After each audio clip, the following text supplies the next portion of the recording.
오늘의 10분 말씀. 여호수아 18장 말씀입니다. 이전 장인 17장에서 요셉 지파의 땅 분배 이야기를 살펴보았습니다.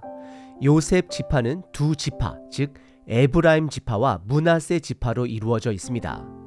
오늘 본문을 살펴보기 전에 17장에서 있었던 한 가지 사건을 꼭 기억해야 합니다. 그것은 요셉 지파가 하나님이 주신 땅에 불만을 가졌던 일입니다. 이에 대해 여호수아는 그들에게 더 쉬운 땅을 요구하거나 얻으려 하지 말고 오히려 그들을 도전하며 점령하기 어려운 산지를 차지하라고 그들을 격려했습니다. 그리고 오늘 본문인 18장에서 여호수아는 아직 땅을 분배받지 못한 7지파를 향해 그들의 땅 정복에 적극적이지 못한 태도를 지적하며 책망합니다. 여호수아는 이렇게 말합니다. 너희가 너희 조상의 하나님 여호와께서 너희에게 주신 땅을 차지하러 가기를 언제까지 지체하려 하느냐. 3절입니다. 이 말씀을 통해 여호수아는 약속의 땅을 주신 하나님의 은혜를 붙들고 그 땅을 적극적으로 차지하라는 메시지를 전달합니다. 오늘 본문이 우리에게 가르치는 교훈은 매우 분명합니다. 하나님께서 약속의 땅을 주셨다 할지라도 그것을 차지하는 것은 우리들의 책임이라는 것입니다. 이 진리는 오늘날 우리에게도 동일하게 적용됩니다. 예수님께서 십자가 사건과 부활을 통해 구원의 길을 열어주셨습니다. 그러나 여기에서 멈추지 않고 우리는 하나님의 자녀답게 살아가야 할 책임이 있습니다. 단순히 구원의 은혜 안에 안주하는 것이 아니라 우리 삶 속에서 하나님의 나라를 위해 적극적으로 살아가야 합니다. 오늘 이 본문을 통해 하나님이 이루신 전적인 은혜뿐만 아니라 우리에게 맡겨진 책임의 부분을 함께 점검해 보시길 바랍니다. 여러분은 예수님의 모습을 닮아가기 위해 어떤 노력을 하고 계신가요? 또한 하나님 나라의 확장을 위해 어떤 적극적인 자세를 취하고 계신가요?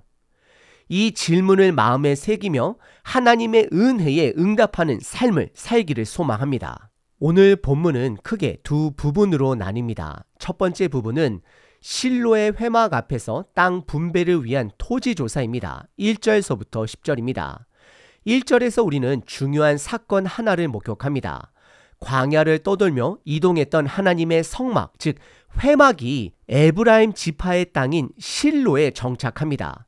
성경은 온 이스라엘 회중이 실로에 모였다라고 기록하고 있습니다.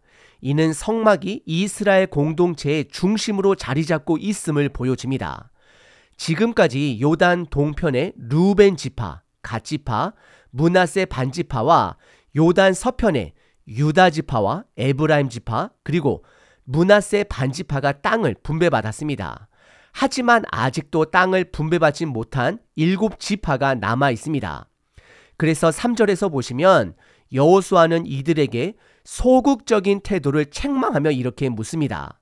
너희가 너희 조상의 하나님 여호와께서 주신 땅을 점령하러 가기를 언제까지 지체하려 하느냐? 1절에서 성막이 언급된 것은 이 모든 과정이 하나님의 주권과 은혜로 이루어진 것임을 보여줍니다. 하지만 여호수아는 그 나머지 7지파의 태만함을 지적합니다. 하나님께서 약속의 땅을 주셨지만 그 땅을 차지하는 것은 이스라엘의 책임입니다. 하나님께서는 단순히 주시고 끝내는 것이 아니라 적극적인 순종과 행동을 요구하십니다. 그래서 4절에 보시면 여호수아는 나머지 7지파에게 3명씩을 선발해 땅을 조사하고 기록하라고 명령합니다.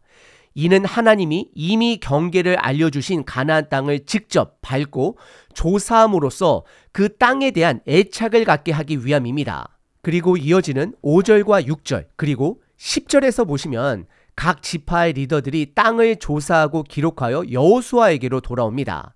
이후 제비뽑기를 통해 그 땅이 분배됩니다. 제비뽑기는 성막이 있는 실로의 여호와 앞에서 이루어집니다.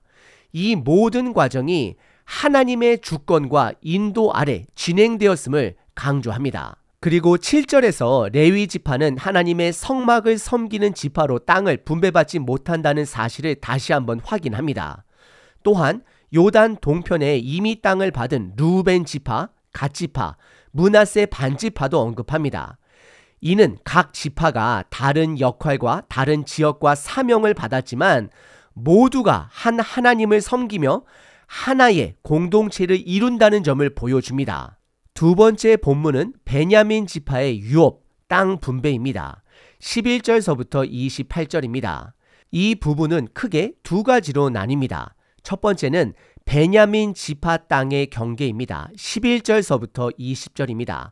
간략하게 말씀드리면 베냐민 지파는 북쪽으로 에브라임 지파, 남쪽으로 유다 지파와 경계를 맞대고 있습니다. 이러한 위치는 베냐민 지파가 이스라엘의 중심부에 자리 잡고 있음을 보여줍니다. 그리고 두 번째 부분은 베냐민 지파의 성읍 목록입니다. 21절서부터 28절인데 베냐민 지파가 받은 땅에는 총 26개의 성읍이 포함되어 있음을 알려줍니다. 이 땅은 지리적으로 중요한 위치를 차지했으며 이스라엘 최초의 왕 사울이 베냐민 지파 출신임을 떠올리게 합니다. 야곱은 창세기 49장에서 베냐민을 축복하며 그를 물어뜯는 일이라고 묘사했습니다. 이 표현은 베냐민의 용맹성과 전투적인 성향을 상징적으로 잘 나타냅니다. 오늘 본문은 우리가 하나님의 약속을 받았을 때 어떤 태도를 가져야 하는지를 명확하게 가르칩니다. 첫째, 약속의 땅은 하나님의 주권 안에 우리에게 주어진 선물이지만 그 땅을 차지하는 것은 우리들의 책임입니다. 예수님께서 십자가와 부활을 통해 복음을 열어주셨지만 그 복음을 붙들고 살아가는 것은 우리의 몫입니다. 하나님의 은혜는 이미 이루어졌지만 그것을 우리 삶 속에서 실천하고 누리는 책임이 주어졌다는 것을 기억하셔야 합니다. 둘째, 우리는 남들과 비교하지 말고 하나님께서 우리에게 맡겨주신 것에 최선을 다해야 합니다. 큰 땅이나 비옥한 땅이 중요한 것이 아니라 하나님이 나에게 주신 것에 충성하는 자세가 중요합니다. 비교는 무기력함을 가져오고 하나님의 선물을 복으로 누리지 못하게 만듭니다. 므낫세 지파처럼 큰 땅을 받은 자나 시므온 지파처럼 작은 땅을 받은 자나 중요한 것은 그 크기나 조건이 아니라 각자가 받은 것을 충성스럽게 사용하는 것이고 관리하는 것입니다. 우리의 기준은 남이 아니라 하나님이 되어야 합니다. 하나님께서 주신 것에 충성하고 그것을 선물로 여기며 살아갈 때 우리는 진정으로 하나님의 복을 누릴 수 있습니다.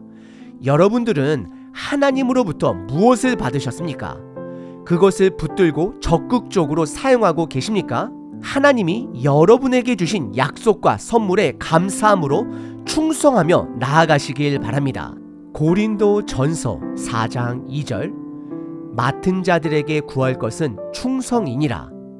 누가복음 16장 10절 지극히 작은 것에 충성된 자는 큰 것에도 충성되고 지극히 작은 것에 불의한 자는 큰 것에도 불의하느니라. 하나님, 오늘 하루 우리에게 주신 재능들을 하나님의 나라를 위해 충성되이 사용되는 자 되게 하옵소서. 예수님의 이름으로 기도합니다. 아멘. 항상 기뻐하라. 쉬지 말고 기도하라. 범사에 감사하라.